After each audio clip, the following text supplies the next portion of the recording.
Sebanyak 1.615 orang telah mendaftar menjadi calon aparatur sipil negara atau CPNS di Pemkot Bandar Lampung.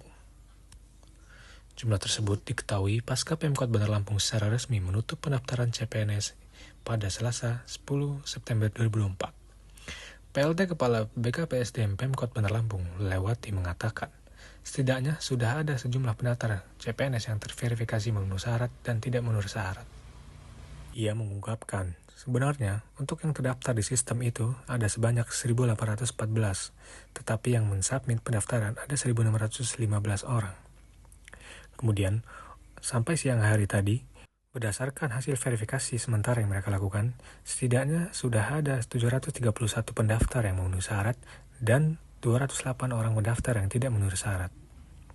Lela menyebut, hingga masa penutupan kemarin, formasi yang paling diminati oleh pendaftar masih ada di formasi pengadaan barang dan jasa.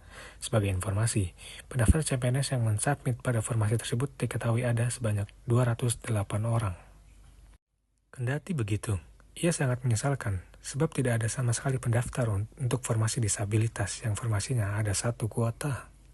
Dalam hal ini, ia juga menyebut pendaftar CPNS yang tidak memenuhi syarat masih bisa menjadi pendaftar yang memenuhi syarat. Sebab menurutnya, pendaftar yang tidak memenuhi syarat masih bisa melakukan hak sanggahnya setelah pengumuman kelulusan atau kelolosan verifikasi berkas tersebut. Ia menjelaskan, rata-rata pendaftar CPNS untuk formasi Pemkot Bandar Lampung yang TMS disebabkan oleh ketidaktelitian. Ia mengaku, ketidaktelitian pendaftar yang paling banyak terjadi biasanya di tujuan lamaran dan tempat pendaftar melamar.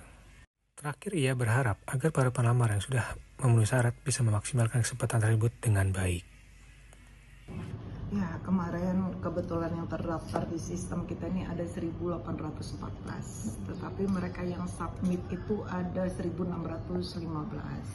Kemudian sampai siang ini yang sudah kita verifikasi dan memenuhi syarat atau MS itu ada 731 dan ada yang TMS juga cukup banyak, itu 208 orang gitu. Nah, kemudian yang sangat diminati sekali ini masih ada di pengelolaan barang dan jasa, itu ada 208 orang sampai dengan hari ini mereka yang mendaftar. Tapi sangat disesalkan sekali di formasi yang untuk teman-teman disabilitas yang kita khususkan satu itu tidak ada pendaftarnya.